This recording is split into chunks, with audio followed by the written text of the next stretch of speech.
And are you at a world-class level after all these years? No.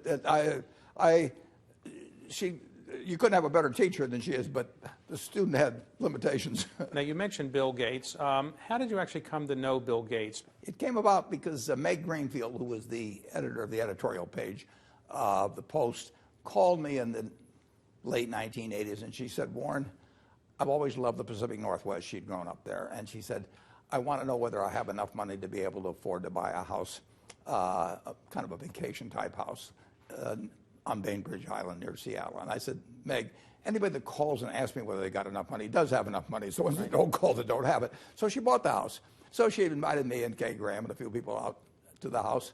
And she knew the elder Gateses. So she called Mary Gates. And then Mary went to work on Bill to try and get him to come. And Bill said, I'm not going to go down there to meet some stockbroker or something.